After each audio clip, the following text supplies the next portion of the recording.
អំពើពុករលួយនៅកម្ពុជាកាន់តែអាក្រក់ជាងឆ្នាំមុនបើទោះបីជាមាននាយករដ្ឋមន្ត្រីថ្មីកម្ពុជាតវ៉ាសកម្មភាពវាយកំទេចផ្ទះប្រជាពលរដ្ឋនៅក្នុងដែនដីខ្មែរដែលថៃកាន់កាប់ពលរដ្ឋខ្មែរចាប់ផ្ដើមរើបន្លាលួសថៃឃុំថ្មដាខេត្តពោធិ៍សាត់ជាបណ្ដាហើយទាហានថៃជន់មីនម្នាក់ទៀតនៅជាំស្រងាំក្នុងពេលដែលថៃកំពុងតែមានបញ្ហារឿងរាប់សន្លឹកឆ្នោតបាតកោថៃទាមទារឲ្យរាប់សន្លឹកឆ្នោតឡើងវិញនៅទូទាំងប្រទេសថៃនិងបោះឆ្នោតឡើងវិញនៅតាមមណ្ឌលខ្លះនិងសរុបព្រឹត្តិការណ៍ប្រចាំថ្ងៃ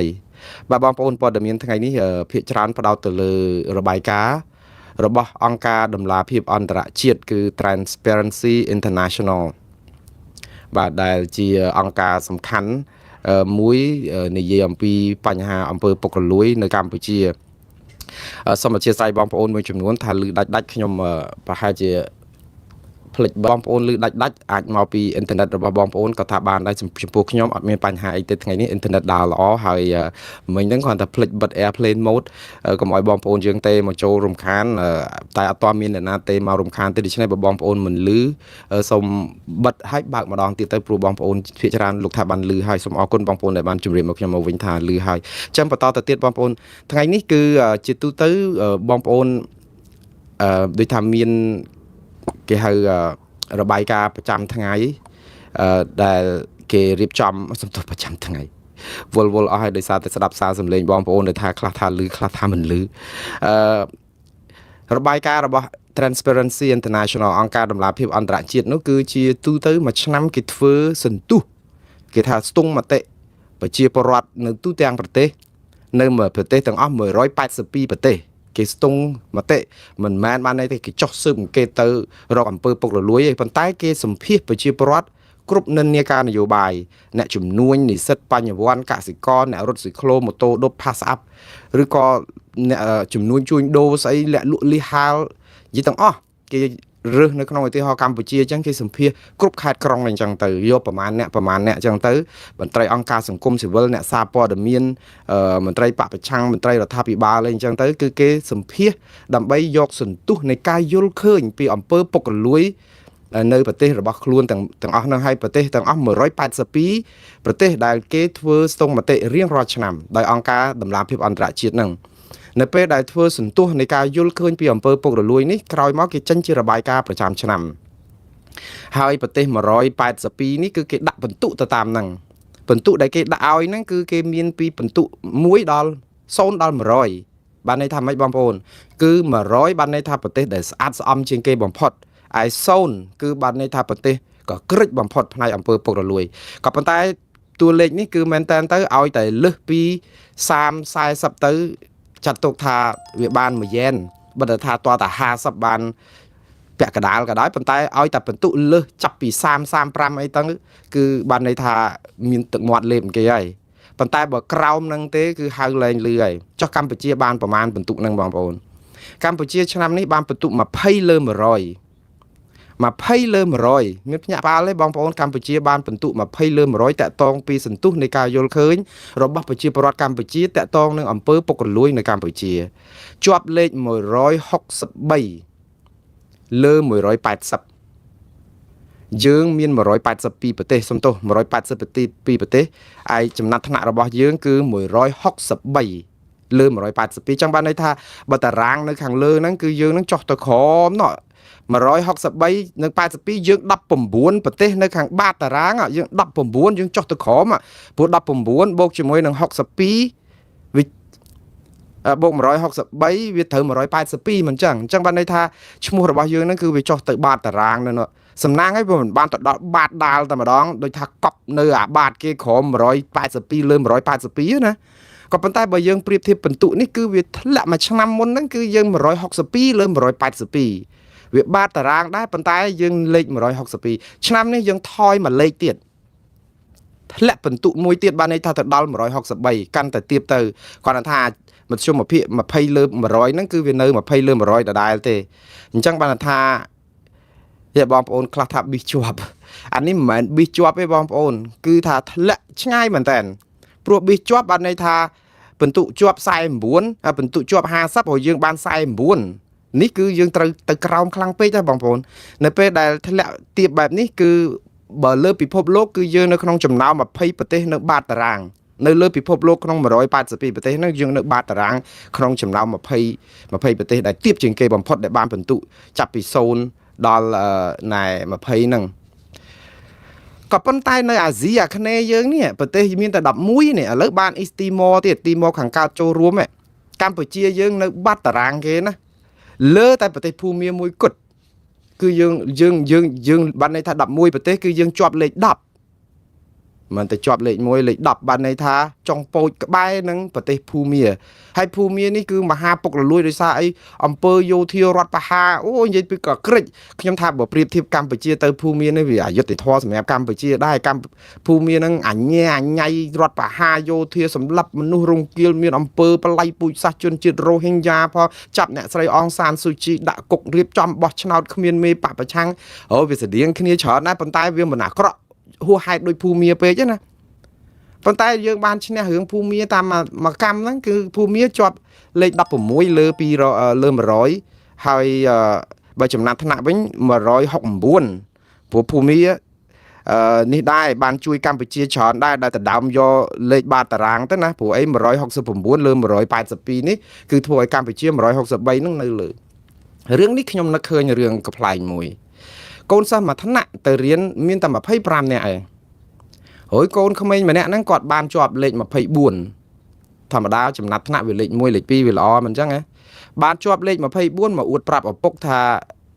ពុកឆ្នាំនេះចំណាត់ថ្នាក់កូនបានលេខ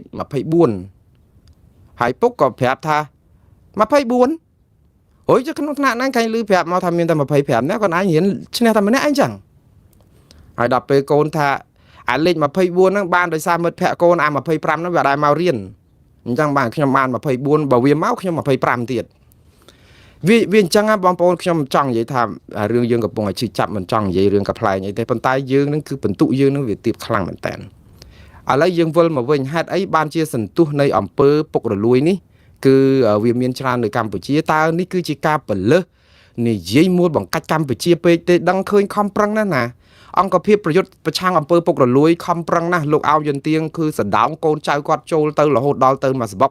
ដើម្បីជួយពង្រឹងអង្គភាពប្រឆាំងអង្គើពុករលួយនេះដោយសារអីយើងឃើញថាបើមានប្រជាពលរដ្ឋខ្មែរអ្នកដទៃច្រើនក្រៅអីចូលទៅធ្វើការនៅខាងប្រយុទ្ធប្រឆាំងអង្គើពុករលួយវាពិបាកដោះស្រាយបញ្ហាវានិយាយមិនសូវត្រូវគ្នាចឹងដាក់កូនចៅគាត់ទាំងអស់អានេះវាអាចនឹងពន្លឿនការងារនៅក្នុងអង្គភាពហ្នឹងក៏យើងតែមិនដឹង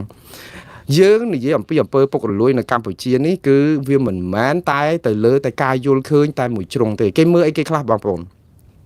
អង្គើពុករលួយផ្នែកគ្រប់គ្រងរដ្ឋបាលអង្គើពុករលួយតុលាការអង្គើពុករលួយវិស័យសារព័ត៌មានអង្គើពុករលួយខាងវិស័យកិច្ចការសាធារណៈយុត្តិធម៌សង្គមនយោបាយ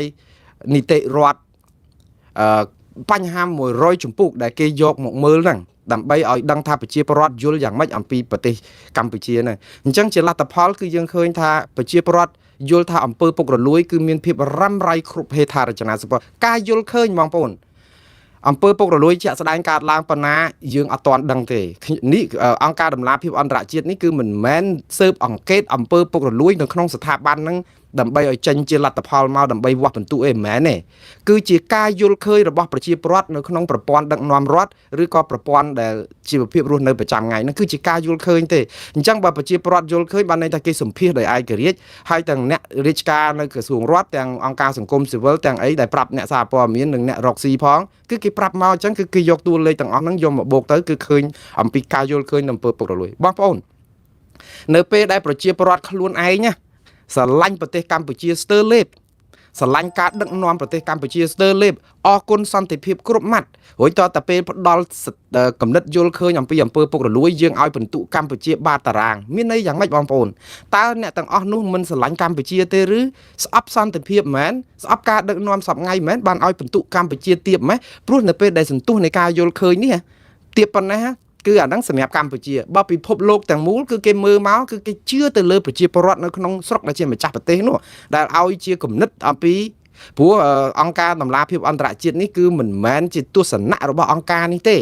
វាជាការរកឃើញរបស់ប្រជាពលរដ្ឋនៅក្នុងការឆ្លើយប្រាប់គេអញ្ចឹងបើដូចជាប្រទេសដាណឺម៉ាកអីវិញបានជាប់លេខ1ហ្វាំងឡង់ន័រវេអីដែលគេនៅលើតារាងលើជាប់ចិត្តលេខ100ឯណានោះ ប្រជាពលរដ្ឋគេឆ្លើយមកដោយសារអីគេមានអារម្មណ៍ថាបើគេទៅរកសេវាសាធារណៈគឺគេជឿទុកចិត្តថាអត់មានអំពើពុករលួយយើងវិញគឺមកដល់ម៉ោងហ្នឹងវាគួរតែថយមិនចឹងឯងព្រោះលោកហ៊ុនម៉ាណែតគាត់ជានាយករដ្ឋមន្ត្រីថ្មីមិនចឹងគាត់រុះរើគណៈរដ្ឋមន្ត្រីគាត់ដាក់ក្មេងៗចូលគាត់ដាក់ស្អីចូលវាគួរតែប្រជាពលរដ្ឋគិតថាអំពើពុករលួយហ្នឹងគួរតែមានការកែតម្រង់ឲ្យព្រោះការលោកហ៊ុនសែននៅគឺនៅក្រាំងនៅដោះស្នឹមនៅហ្នឹងណាឥឡូវលោកហ៊ុនម៉ាណែតដោះដូររុះរើយកក្មេងៗឲ្យដាក់គ្រប់ក្រសួងមន្ទីរអីដែរហេតុអីក៏អំពើពុករលួយនេះនៅដដែលហេតុអីក៏អត់មានការប្រែប្រួលហើយមិនត្រឹមតែមិនមានការប្រែប្រួលទេវាអាក្រក់ជាងសម័យលោកហ៊ុនសែនកាន់អំណាចទៅទៀតនៅពេលដែលកូនឡើងមកគួរតែជាក្តីសង្ឃឹមវាទៅជាធ្លាក់ទៅវិញតើអ្វីដែលជាសារសម្រាប់ប្រាប់លោកហ៊ុនម៉ាណែតឲ្យយកទៅដោះស្រាយបងប្អូនត្រូវចាំចេះអ្វីទាំងអស់នេះវាជាការយល់ឃើញរបស់ប្រជាពលរដ្ឋពេលដែលប្រជាពលរដ្ឋមើលឃើញគឺមានវិមតិសង្ស័យថាស្ថាប័នមានអំពើពុករលួយហើយយើងអាចបាច់ចាំផ្ដើមអីទេចាប់ផ្ដើមតែពីក្រសួងប្រយុទ្ធប្រឆាំងអំពើពុករលួយមកបានហើយនៅពេលដែលលោកអោមយន្ទៀងមានកូន3នាក់យន្ទៀងពុទ្ធិរាយន្ទៀងពុទ្ធិរិទ្ធយន្ទៀងពុទ្ធិរស្មីហើយនឹងអោមយន្ទៀង4នាក់នៅក្នុងក្រសួងប្រយុទ្ធប្រឆាំងអំពើពុករលួយតែមួយខ្ញុំមិនចោទប្រកាន់ក្រុមគ្រួសារគាត់ថាសោកប៉ាន់អីទេព្រោះធម្មតាវាមានប្រព័ន្ធប្រឡងប្រព័ន្ធអីរាជការចូលប៉ុន្តែនៅពេលដែលកូនចៅមកសបុកដែលជាសាច់សាលោហិតរបស់ខ្លួនឯងចូលទៅធ្វើការនៅក្រសួងមួយហើយកាន់ការងារធំឥឡូវលោកយន្ទៀងពុទ្ធរស្មីពុទ្ធិរិទ្ធហ្នឹងគឺជាប្រធានស្ដីទីបន្តិចទៀតទៅស្នងលោកអោមយន្ទៀងដែលលោកបានចូលវ័យជ្រេបន្តិចទៅហើយលោកខំប្រឹងជួយអង្គភាពនេះតាមពិតបំណងរបស់លោកហ្នឹងគឺចង់ឲ្យអង្គភាពប្រយុទ្ធប្រឆាំងអំពើពុករលួយនេះគឺមានតម្លាដោះស្រាយបញ្ហាស្អីអញ្ចឹងទេក៏ប៉ុន្តែដល់ពេលដាក់កូនចៅគាត់ទៅទាំងអស់អញ្ចឹងទៅវាធ្វើឲ្យគាត់បំផ្លាញស្ថាប័នប្រយុទ្ធប្រឆាំងអំពើពុករលួយធ្វើឲ្យ perception ការគិតការយល់ឃើញពីសាធារណជនទូទៅគឺគេវិតម្លៃភ្លាមថាមានបញ្ហាពុករលួយនៅក្នុងស្ថាប័នអំពើពុករលួយខ្លួនណាមិនមានប្រព្រឹត្តអំពើពុករលួយគេអត់ដឹងប៉ុន្តែជាទស្សនៈទូទៅយល់ឃើញថាបើយើងមានតែបងប្អូនខ្លួនឯងមកសបុកចូលក្នុងស្ថាប័នមួយហើយមិនដឹងថាវាក៏ក្រិចប៉ុណ្ណាអាហ្នឹងយើងបង្កើតឲ្យមានវិមតិសង្ស័យហើយវិមតិសង្ស័យនេះបានប្រយោជន៍ដល់សាធារណជនអញ្ចឹងហើយបានថាជាសិលធម៌ជាសេចក្តីថ្លៃថ្នូរគឺជាការដែលនេះចង់និយាយថាឲ្យបង្ហាញភាពស្អាតស្អំគឺយើងត្រូវតែវាចាក់ពីអំពើហ្នឹងកុំឲ្យប្រជាពលរដ្ឋមានមន្ទិលអញ្ចឹងមន្ត្រីជាន់ខ្ពស់គ្រប់ហេដ្ឋារចនាសម្ព័ន្ធហ្នឹងបើអាចជៀសវាងបានគឺឲ្យកូនចៅទៅរកទទួលទានរបរអីទៅសូម្បីតែកូនចៅយើងហ្នឹងទៅរកទទួលទានរបរអីក្រៅពីចូលក្នុងស្ថាប័នជាមួយគ្នាហ្នឹងក៏ប្រជាជននៅតែមានមន្ទិលអំពីប្រព័ន្ធដឹកនាំរដ្ឋដែលមានអំពើពុករលួយដែរឧទាហរណ៍បើគាត់ទៅបើកក្រុមហ៊ុនសំណង់ហើយស្រាប់តែម៉ៅការសំណង់អញ្ចឹងដោយសារគាត់មានខ្សែក្នុងក្រសួងបកពួកអីជាការដឹកនាំរដ្ឋបែបឯកបកមានតែបងប្អូនក្រុមគ្រួសារឯងវាច្បាស់ណាស់គេគិតថាការដេញថ្លៃនឹងវាអត់មានតម្លាទេអញ្ចឹងវាក្រុមហ៊ុននឹងវាច្បាស់ជាបានទៅក្រុមហ៊ុនដែលមានខ្សែមានបកពួកនៅអំពើពុករលួយវល់អញ្ចឹងទៅដេញថ្លៃគម្រោងទៅគឺលួចខ្សាច់លួចថ្មលួចបេតុងលួចឡាក់អីនឹងឡាក់អីចឹងទៅគឺមន្ទិលសួរថាគាត់ធ្វើបានគាត់ធ្វើប៉ុន្តែដល់មានមន្ទិលឲ្យតែមានការស៊ើបអង្កេតអីឲ្យស៊ីជម្រៅថាក្រុមហ៊ុននឹងធ្វើត្រូវតាមស្តង់ដារអីវាអត់សូវមានអ្នកដែលចុះទៅធ្វើសវនកម្មនឹងព្រោះសវនកម្មនឹងជាបងប្អូនខ្សែគាត់ទៀតអ្នកណាទៅពិនិត្យកើតបើសិនជាអាជ្ញាកណ្ដាលនឹងកីឡានឹងអ្នកដែលចាំហ្គោនអីvẫnសិតតែជាមនុស្សខ្លួនឯងដដែលសិតតែគ្នាឯងទាំងអស់វាអត់មាននិយាយទៅភាពប្រជាពលរដ្ឋគឺមានមន្ទិលឥឡូវយើងមើលពីថ្នាក់លើវិញពីកម្ពុជាពេលដែលលោកហ៊ុនម៉ាណែតជាប់ឆ្នោតជានាយករដ្ឋមន្ត្រីគឺជាការចាប់ដាក់ព្រោះគេបោះឆ្នោតទៅឲ្យលោកហ៊ុនសែនមិនអញ្ចឹងហ៎យើងដឹងហើយថាការបោះឆ្នោតនោះវាមានភាពរញ៉េរញ៉ៃប៉ុណ្ណាឬក៏មិនច្បាស់លាស់ប៉ុណ្ណាប៉ុន្តែគឺលោកហ៊ុនសែនចង់ឲ្យលោកហ៊ុនម៉ាណែតឡើងជាប់ជានាយករដ្ឋមន្ត្រីដោយការតែងតាំងមិនមែនជាការបោះឆ្នោតឬលោកហ៊ុនម៉ាណែតជានាយករដ្ឋមន្ត្រីទេប្រជាពលរដ្ឋបោះឆ្នោតឲ្យគណៈបកប្រជាជនដោយសារពេលនោះគឺមានលោកហ៊ុនសែនជាប្រធានបកឬក៏ជាអីអញ្ចឹងបេក្ខជននាយករដ្ឋមន្ត្រីប៉ុន្តែដល់តែពេលគាត់បានជាប់ឆ្នោតដោយសារតែគាត់គិតថាមានប្រជាប្រិយឬក៏ប្រជាពលរដ្ឋទុកចិត្តការដឹកនាំរបស់គាត់អញ្ចឹងទៅក៏ផ្ទេរទៅឲ្យលោកហ៊ុនម៉ាណែតឃើញចាប់ផ្ដើមការផ្ទេរអំណាចឲ្យកូនមួយដោយមិនបានជាប់ឆ្នោតឯណាគឺជាការសម្រេចរបស់បកជាការពិតហើយបកណាក៏គេធ្វើអញ្ចឹងដែរព្រោះបេក្ខជននាយករដ្ឋមន្ត្រីគេប្រកាសតាំងពីដើមមកហើយមិនអញ្ចឹងហ៎ក៏ប៉ុន្តែដំណើរនេះគឺពេលដែលយើងឃើញមានភាពការដែលចង់ធ្វើឲ្យកូនឡើងនៅពេលដែលលោកហ៊ុនម៉ាណែតឡើងកាន់តំណែងយើងមើលតើគ្រួសារលោកហ៊ុនម៉ាណែតណាខ្លះដែលបានកាន់តំណែងធំនៅក្នុងជួររដ្ឋាភិបាលលោកហ៊ុនម៉ាណីក៏កាន់ក្រសួងមុខងារសាធារណៈជារដ្ឋមន្ត្រីអីចឹងទៅបងប្អូនកូនចៅគាត់ផ្សេងទៀតមានការងារអីធំដុំអីចឹងដែរតែដូច្នេះគេមើលឃើញអំពីគ្រួសារនិយមបកពួកនិយមសួរតែខុសអីទេចុះបើគណៈបកប្រជាជនមិនយកកូនចៅគេយកទៅឲ្យកាន់ក្រសួងមន្ទីរអស់ហ្នឹងគេយកអ្នកណាយកក្រុមគ្រួសារលោកកឹមសុខា យកក្រុមគ្រួសារលោកសំរងស៊ីលោកអេងឆៃអៀងអ្នកស្រីមូសុហួរឬក៏យកកូនចៅអ្នកណានៅក្នុងគណៈបកប្រឆាំងសង្គ្រោះជាតិនឹងយកទៅឲ្យកាន់ការក្រសួងទាំងអស់នោះវាអត់ទេព្រោះជាស្វ័យប្រវត្តិគេមិនដែលទៅមើលកូនចៅបកប្រឆាំងយកមកធ្វើការឲ្យគណៈបកប្រជាជនទេព្រោះគេកំពុងតែស្អប់សួរពួចយ៉ាងនេះនោះអញ្ចឹងជា logic គឺគេច្បាស់ជារើសយកកូនចៅគេហើយអាហ្នឹងសួរថាគេខុសអត់គណៈបកប្រជាជនអត់មានអីខុសទេរដ្ឋាភិបាលអត់មានខុសអីប៉ុន្តែបើនិយាយអំពីសិលធម៌តើខុសអត់វាខុសគឺដោយសារតែយើងយកកូនចៅឯងដាក់ចូលនៅក្នុងហ្នឹងដូច្នេះគេមើលឃើញទៅយុវជនអីផ្សេងទៀតអត់អាចនឹងតស៊ូដើម្បីឈរជាឯករាជ្យខ្លួនឯងបានទេគឺតតែចំណោះក្រោមខ្សែរបស់គេអោបរណបលន់តូសាពះពោត3ដងអីចឹងទៅជួនកាលអ្នកខ្លះម្ដាយឪពុកខ្លួនឯងអត់ដែលសំពះក្រាបដល់ដីទេប៉ុន្តែបើមេដឹកនាំឬអីដែលខ្លួនចង់បានលៀបសការៈអីសាពះដល់បាតជើងលៀងជើងជូតជើងឲ្យទៀតអានេះហាគឺជាការបង្ហាញអំពីភាពអយុត្តិធម៌សង្គមហើយបង្ហាញអំពីភាពដែលអាសាច់ជូនខ្លាបាននៅស្រុកបានអំពើនេះគឺជាអំពើពុករលួយការគៀបសង្កត់ផ្លូវចិត្តប្រជាពលរដ្ឋដែលធ្វើឲ្យមានវណ្ណៈឋានៈខុសគ្នាដោយថាយើងត្រូវតែអោបក្រសោបឬក៏ត្រូវតែរនេបរណប់លុនតួគេសុំគេរស់ដើម្បីរស់អាហ្នឹងឯងដែលធ្វើឲ្យប្រជាពលរដ្ឋមានគំនិតគិតថាអំពើពុករលួយនឹងវាអត់បាត់ហើយត្រូវស្ដារពីលើការស្ដារអំពើពុករលួយគឺយើងបោះពីកម្មលើមកមុនអត់អាចបោះពីកម្មក្រោមទេព្រោះអីដីតែយើងបោះពីក្រោមមកអាបោះពីលើមកវាធ្លាក់មកចដាលក្រោមអញ្ចឹងយើងត្រូវបោះសម្អាតមកកម្មម្ដងពីលើមកមុនបោះអញ្ចឹងស្រួលមកដល់ក្រោមគឺស្អាតឆេញគឺយើងចាប់ផ្ដើមធ្វើដូច្នេះគ្រប់ក្រសួងមន្ទីរសូម្បីតែរដ្ឋសភាក្រុមគ្រួសារបកពួកសិតតែគ្នាឯង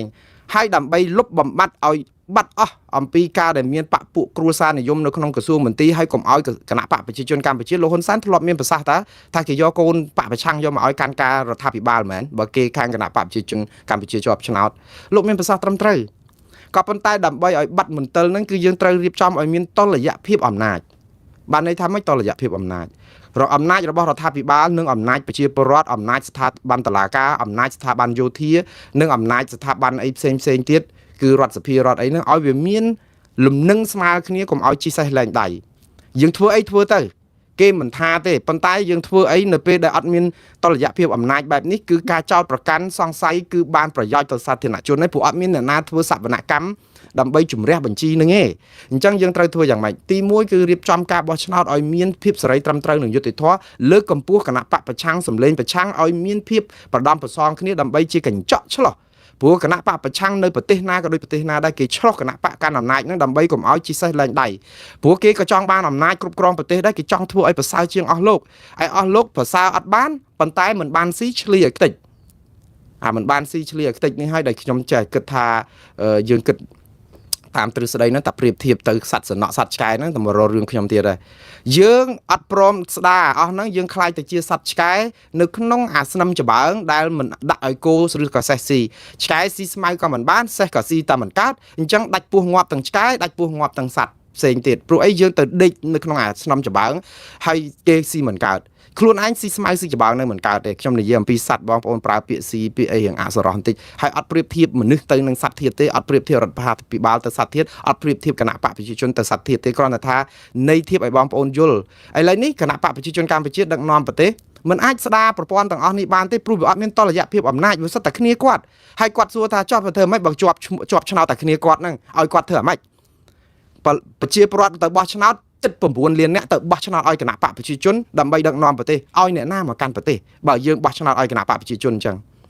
តាមពិតគណៈបកប្រជាជនអត់មានខុសអីទេនៅពេលដែលនិយាយបែបហ្នឹងយើងគិតថាមែនប្រជាពលរដ្ឋទៅបោះឆ្នោតឲ្យគណៈបកប្រជាជនហេតុអីបានជាយើងទៅរករឿងគេជាប់ឆ្នោតដោយស្របច្បាប់មានកោចបោ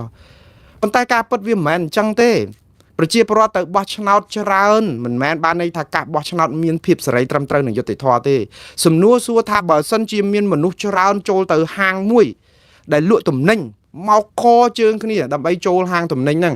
ដោយសារតែហាងទំនិញហ្នឹងមានរបស់ល្អលក់ហើយប្រជាពលរដ្ឋសប្បាយចិត្តទៅឬក៏អត់មានហាងទំនិញណាផ្សេងទៀតដែលប្រជាពលរដ្ឋទៅបានសូម្បីតែអាទំនិញនៅហាងហ្នឹងដឹងថាវាថ្លៃឬក៏អត់សូវសម្បូរឬក៏អាលួយអន់គុណភាពប៉ុន្តែធ្វើម៉េចបើមិនទៅហាងផ្សេងទៀតគឺវាអត់មានអីទិញសោះវាដាច់ពោះណាអង្គខ្មោតក៏ដោយត្រូវតែតម្រង់ជួរគ្នាទិញព្រោះវាអត់មានអង្គស្រូវផ្ការរំដួលឬក៏សូម៉ាលីឬក៏ផ្កាម្លិះអីដែលក៏អូបឈ្ងុយឆ្ងាញ់ពី ប្រជាពលរដ្ឋស្រុកស្រែអីដែលយកមកលក់បានវាអត់មានវាមានតែក្រុមគ្នាគាត់អង្គជួនកាលកតលអីអង្គ3កណាត់អីអញ្ចឹងមកឲ្យប្អូនប្អួអីអញ្ចឹងទៅប៉ុន្តែតម្រង់ជួរគ្នាដោយសារអត់មានជំរើសចាំមកថាទៅបោះឆ្នោតតើប្រជាពលរដ្ឋទៅបោះឆ្នោតទាំងអស់ហ្នឹងមានគណៈបកជ្រើសរើសទេអត់ផងណាគណៈបកភ្លើងទៀនគណៈបកសង្គ្រោះជាតិគណៈបកធំកាលលើកមុនសុទ្ធតែលំលាយលុបឈ្មោះលុបអីចាប់មេគេដាក់គុកអស់តើការបោះឆ្នោតបែបនេះមានភាពសេរីត្រឹមត្រូវនិងយុត្តិធម៌តើតលយៈភាពអំណាចហ្នឹងវានៅកន្លែងណាហើយដល់ពេលអត់មានតលយៈភាពអំណាចបានន័យអត់មានអ្នកណាជួយផ្ទៀងផ្ទាត់ជាសេះលែកដៃធ្វើអីក៏ស្រេចតែចិត្តដាក់ឈ្មោះដាក់កូនដាក់អីក្រុមគ្រួសារហើយដល់ពេលហើយក្រុមគ្រួសារអីហ្នឹងគឺបានដៃទៀតដោយសារតែឱកាសមាសអត់មានអ្នកណាមកផ្ទៀងផ្ទាត់អីទេខ្លួនឯងចាត់ចែងធ្វើទៅចេះដាក់ទៅសេរីទៅអ្នកនេះក្រសួងមន្ទីរនេះតែងតាំងនេះតែងតាំងនោះតែងតាំងងារនេះអូយធ្វើអីស្រេចតែចិត្តដោយសារអីគេគិតថាជាភាពស្របច្បាប់របស់គេប៉ុន្តែភាពស្របច្បាប់នៅពេលអត់មានការផ្ទៀងផ្ទាត់អំណាចនេះហើយដែលអំពើពុករលួយចាក់ស្រេះនៅប្រទេសកម្ពុជាហើយកុំឆ្ងល់អញ្ចឹងបានថាយើងត្រូវតែស្ដារឡើងវិញទី1គឺរៀបចំឲ្យប្រទេសខ្ញុំថាដាក់កូនដាក់ចៅអីដាក់ទៀតទៅអត់អីទេយើងអត់អាចទៅទប់ជំងឺនេះបានទេវាទៅជាជំងឺរ៉ាំរ៉ៃនៅក្នុងសន្តិភាពមហាជនខ្មែរហើយណាក៏ចង់បានខ្សែបងប្អូនឯងមកបានធូរធារបានការងារធ្វើទៅ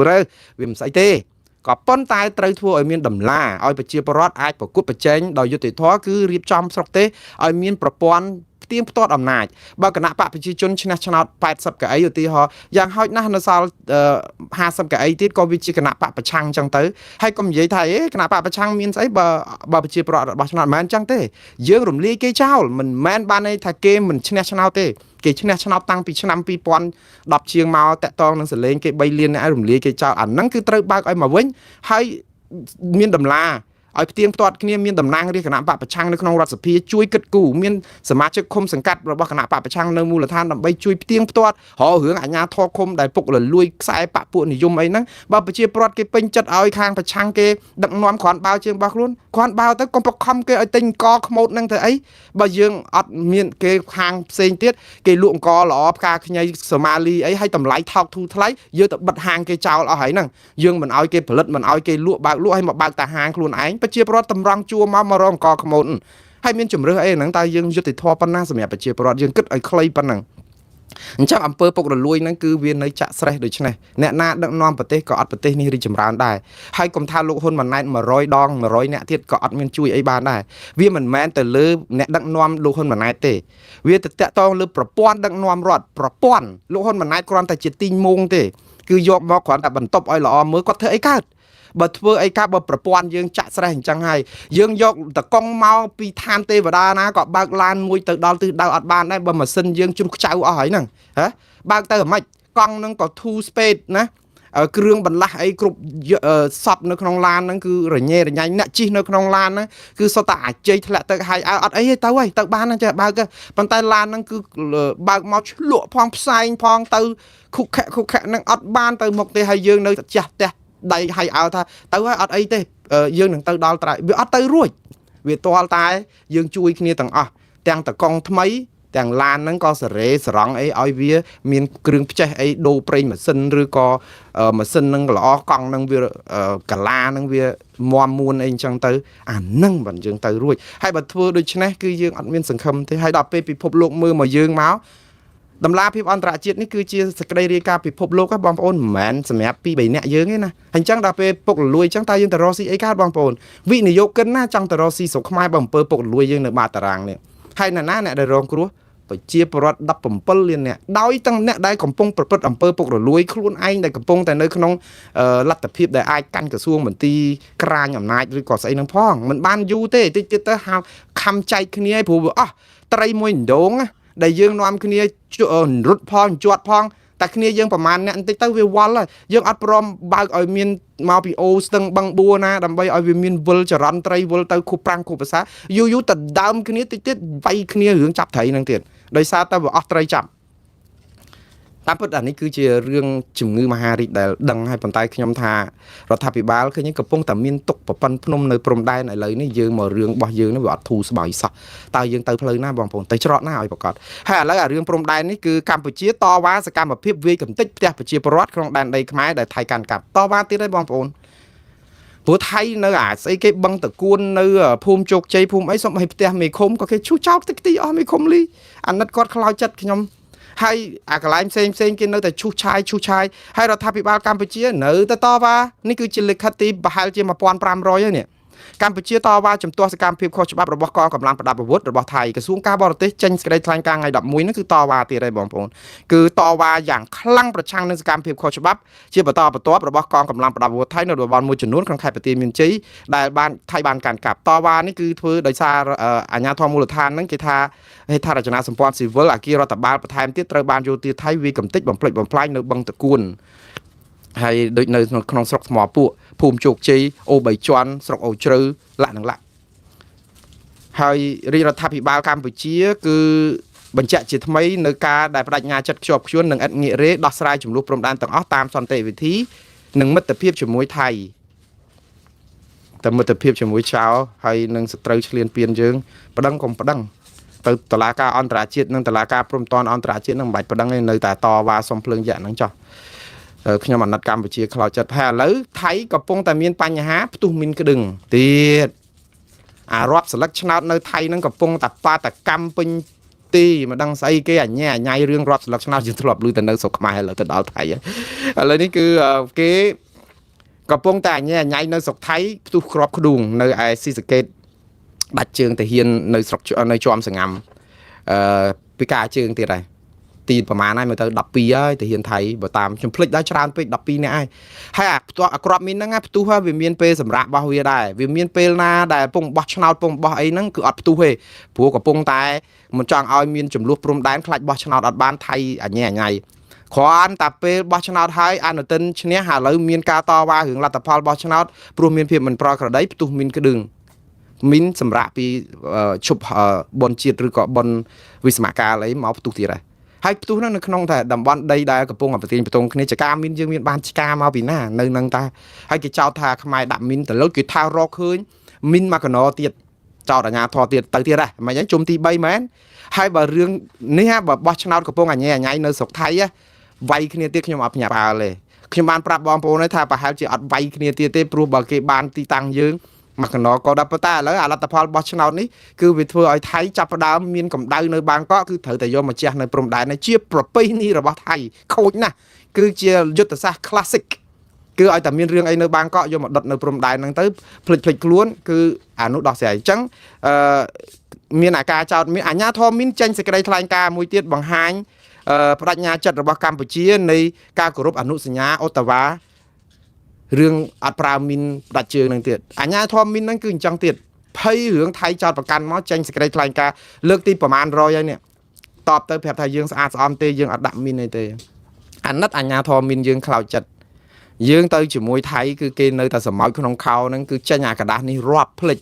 យើងបើដោះស្រាយព្រំដែនដោយសារប្តឹងទៅថៃតាមភាសាទៅឲ្យតុលាការអន្តរជាតិ ICJ ICC អីហ្នឹងគេកាត់ក្តីតាមភាសាទៅប្រហែលជាចប់ហើយបើអញ្ចឹងដឹងចេញសេចក្តីថ្លែងការណ៍នេះប្រមាណ100ដងទៀតទេតែយ៉ាងណាបងប្អូននេះជាការងាររបស់គាត់បើគាត់អត់ធ្វើអាហ្នឹងគាត់ធ្វើអីគេទៀតបើអាញាធមមីនមិនចេញសារតាក់ទងនឹងរឿងមីនហ្នឹងចេញស្អីគេឲ្យប្រកាសបាទឥឡូវទុកឲ្យពួកគាត់ចាត់ចែងទៅគ្រាន់តែថាបាតកោថៃទាមទារឲ្យរាប់ស្លឹកឆ្នោតឡើងវិញនៅទូទាំងប្រទេសហើយនឹងបោះឆ្នោតតាមមណ្ឌលប្រហែលជា20មណ្ឌលឥឡូវនេះគឺនៅថៃហ្នឹងគឺគេមានបញ្ហាមិនប្រក្រតីថាលួចបន្លំស្លឹកឆ្នោតឬក៏រាប់អត់ត្រូវអីអញ្ចឹងទៅធ្វើឲ្យគណៈបក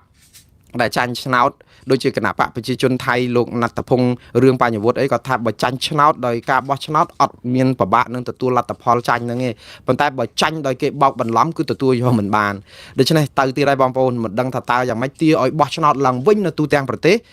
សំទោសទាឲ្យរាប់សន្លឹកឆ្នោតឡើងវិញនៅទូទាំងប្រទេសហើយនឹងឲ្យបោះឆ្នោតនៅមណ្ឌលមួយចំនួនដែលមានភាពមិនប្រក្រតីនឹងតើរឿងនេះវាយ៉ាងម៉េចបងប្អូនទុកឲ្យថៃជាអ្នកដោះស្រាយតែថៃតែប្របាក់នៅស្រុកហ្នឹងគេយកមកទម្លាក់នៅទល់ដែនយើងហើយចាំត្រៀមខ្លួនទៅបងប្អូនតែបងប្អូនយើងត្រៀមដែរឃើញយុវជនឃើញអាជ្ញាធរអីមួយចំនួនទៅរើបន្លាលួសថៃនៅថ្មដានៅខេត្តពោធិ៍សាត់ឃើញយុវជននឹងទៅនាំគ្នាទាញបន្លាលួសឲ្យឃើញអាជ្ញាធរខ្លះទៅទាញរបាំងអាឈើរស័យឬក៏ឈើអីដែលដាក់រនាំងខាងផ្លូវហ្នឹងយកទៅដុតចោលយកទៅអីខ្ញុំថានេះគឺជាការដុតភ្លើងទៀតហើយបងប្អូនខ្ញុំថានេះគឺជាភាពក្លាហានរបស់បងប្អូនប្រជាពលរដ្ឋខ្មែរដែលអត់សង្ឃឹមលើរដ្ឋាភិបាលដែលអាចទៅដាក់ប្តឹងអីទៅតុលាការយុត្តិធម៌អន្តរជាតិឬព្រហ្មទណ្ឌអន្តរជាតិចាប់ផ្ដើមយកវិធីដោះស្រាយតាមកំហឹងឈឺចាប់របស់ខ្លួនរឿងនេះអត់សូវបាន ផលអីម៉ានេះបងប្អូនបើសិនជាកើតឡើងខ្ញុំជឿថាជាការបង្ហាញភាពក្លាហានរបស់បងប្អូនប្រជាពលរដ្ឋខ្មែរយើងក៏ពិតមែនហើយប៉ុន្តែបើយើងនិយាយអំពីផលគឺវាផ្ទុយទៅនឹងអ្វីដែលរដ្ឋាភិបាលអះអាងថាខ្លួនជ្រើសរើសវិធីដោះស្រាយតាមផ្លូវអហិង្សាសន្តិភាពចរចាទ្វេភាគីមិនប្រើអំពើហិង្សាលក្ខណៈបើប្រជាពលរដ្ឋអាចធ្វើដូច្នេះបានមកពេញផ្ទៃប្រទេសរឿងនេះគឺកលាប់ចាក់ហើយប៉ុន្តែបើសិនជាចង់ដោះស្រាយខ្ញុំមិនមែនថាមិនលើកទឹកចិត្តឲ្យបងប្អូនធ្វើរឿងអីការពារដែនអធិបតេយ្យកម្ពុជារឿងដែនអធិបតេយ្យកម្ពុជារឿងព្រំសីមាមិនមែនព្រំផ្ទះទេបងប្អូនណាមិនមែនដីលបងយើងគេនៅក្នុងភូមិសង្កាត់ហើយមានគេធ្វើលបងចូលហើយយើងទៅរើលបងលើអីជារបៀបស៊ីវិលទេនេះមិនមែនទេនេះគឺព្រំសីមាបងប្អូនជាព្រំសីមារវាងជាតិនិងជាតិដំណោះស្រាយមិនមែនប្រជាពលរដ្ឋអ្នកបោចលបងបលាលួសហ្នឹងឯងបើយើងបោចជោគជ័យយើងបោចនៅព្រៃច័ន្ទបានជោគជ័យហើយយើងបោចនៅអានសេះបានជោគជ័យថៃគេដាក់កាន់តែច្រើនជាងហ្នឹងអញ្ចឹងការដែលទៅបោចបលាលួសនេះវាបង្ហាញអំពីការឈឺចាប់ដើម្បីដោះស្រាយទុកនៅក្នុងខ្លួនខ្លះនៅពេលដែលរដ្ឋាភិបាលអត់ប្តឹងទៅតុលាការអន្តរជាតិក៏ប៉ុន្តែចំពោះខ្ញុំថានេះមិនមែនជាដំណោះស្រាយទៅរកផ្លូវដែលធ្វើឲ្យសុខស្រួលគ្នាទេវាអាចមានចំនួនអាចមានការបាញ់បោះវាមានការចោទប្រកាន់ពីថៃ100ដងទៀតហើយនឹងយករឿងហ្នឹងទៅវែងវាន់តិចទៀតដាក់បលាលួសឲ្យកាន់តែឆ្ងាយជាងហ្នឹងទៀតយើងកាន់តែតបើងទ្រង់ទៀតដូច្នេះខ្ញុំនៅតែលើកទឹកចិត្តថាដំណោះស្រាយព្រំដែនត្រូវដោះស្រាយរវាងរដ្ឋាភិបាលនិងរដ្ឋាភិបាលរវាងតាហ៊ាននិងតាហ៊ានអត់មានប្រជាពលរដ្ឋស៊ីវិលទៅធ្វើការទេព្រោះអីរឿងព្រំសីមាជាតិគឺត្រូវតែមានទាហានការពារជាតិគឺជាអ្នកទៅពាំងហើយគាត់យកជីវិតទៅពាក់លីរួចហើយម្ដងនេះមិនអាចប្រជាពលរដ្ឋស៊ីវិលទៅឈ្នះគេទេព្រោះយើងធ្វើវាគ្រាន់តែបង្ហាញអំពីកំសួលក្នុងផ្លូវចិត្តរបស់យើងខ្ញុំមិនហាមឃាត់ទេប៉ុន្តែខ្ញុំជឿថាអត់បានសូវបានផលអីប្រហែលទេយើងនៅតែបើសិនជាបងប្អូនក្លាហានគ្រប់គ្រាន់ណានាំគ្នាតវ៉ាឲ្យរដ្ឋាភិបាលដាក់ប្តឹងទៅតុលាការយុត្តិធម៌អន្តរជាតិឬតុលាការព្រហ្មទណ្ឌអន្តរជាតិវិញទើបអាចរកដំណោះស្រាយសមស្របនិងមានប្រសិទ្ធភាពជាងព្រោះអីបើយើងដកបលាលួសប៉ុណ្ណេះបន្តិចទៀតថៃនឹងយកអាក្រោះយកអាស្អីគេរបស់គេនឹងយកមកដាក់កាន់តែជ្រៅចូលមកថែមទៀតដាក់កុងតឺន័រទៀតក៏ថាបានដែរវាអត់មានបានដោះស្រាយការទេព្រោះថៃគេអាងថាតំបន់នោះគឺគេគ្រប់គ្រងស្របច្បាប់ព្រោះកម្ពុជាអនុញ្ញាតឲ្យគេគ្រប់គ្រងស្របច្បាប់រួចទៅហើយនៅក្នុងការដែលថ្លែងសារសញ្ញេចុះហត្ថលេខាថ្ងៃ27ខែធ្នូហ្នឹងគឺអ្នកណានៅណាអ្នកហ្នឹងនៅហ្នឹងដូច្នេះយើងទៅចូលទៅក្នុងដែនដែលថៃគេកំពុងនេះហ្នឹងអាចនឹងគេរករឿងយើងគេចោតប្រកាន់យើងថាចូលក្នុងដែនដែលគេគ្រប់គ្រងបានមានកិច្ចព្រមព្រៀងមានអីអើយរកម្មចិត្តណាស់បងប្អូនខ្ញុំអាសូរបងប្អូនប្រជាពលរដ្ឋយើងចង់ឲ្យមានដំណោះស្រាយឲ្យឆាប់ដែរព្រោះអីផ្ទះសម្បែងគេឈូសឆាយខ្ទេចខ្ទីអត់អាចវិលទៅបានវាឈឺចាប់ក៏ប៉ុន្តែម្ដងទៀតបងប្អូនការជឿចាប់របស់បងប្អូនគឺលើកទឹកចិត្តឲ្យរដ្ឋាភិបាលប្តឹងទៅតុលាការយុត្តិធម៌អន្តរជាតិនិងព្រំដែនអន្តរជាតិការរើរបងបលាលួសនេះមិនបានផលទេគឺទាល់តែរើអាបលាលួសនៅកម្រិតតុលាការយុតិធធអន្តរជាតិបលាលួសដែលនៅជាប់ខ្មែរសប្ងៃមិនមែនបលាលួសថៃទេណាបងប្អូនគឺបលាលួសដែលខាំងរដ្ឋាភិបាលខ្មែរមិនឲ្យដាក់ពាក្យប្តឹងទៅតុលាការយុតិធធអន្តរជាតិនិងតុលាការព្រហ្មទណ្ឌអន្តរជាតិទេបើបងប្អូនរើបលាលួសនេះចេញកុំឲ្យរដ្ឋាភិបាលខ្មែរគិតថាមានរនាំងខ្លួនមិនអាចដាក់ពាក្យប្តឹងទៅតុលាការអន្តរជាតិនេះបានណានោះយើងនឹងទើបជោគជ័យបើសិនជាធ្វើដូច្នេះគឺវាគ្រាន់តែជាការបញ្ឆេះកំហឹងបន្ថែមទៀតតែប៉ុណ្ណោះប៉ុន្តែយ៉ាងណាសូមជូនពរឲ្យបងប្អូនដែលតតាំងដោយផ្ទាល់ដៃបានជោគជ័យចោះគាត់តែខ្ញុំឃើញរូបភាពនេះវារកម្មចិត្តជំនួសបងប្អូនថាវាប្រឈមការគ្រោះថ្នាក់ចុះបើគេបាញ់ស៊ីបាញ់អីមកស្លាប់ប្រជាពលរដ្ឋខ្មែរយើងតើវាទុកប៉ុណ្ណាទៀតទៅបាទបងប្អូនខ្ញុំសូមស្លេះត្រឹមប៉ុណ្ណេះព្រោះដល់ម៉ោងចូលធ្វើការហើយយើងនឹងជួបគ្នានៅស្អែកទៀតយប់ស្អែកទៀតតាមពេលវេលានឹងម៉ោងប្រហែលដដែលនេះខ្ញុំបាទសូមអរគុណហើយសូមជម្រាបលា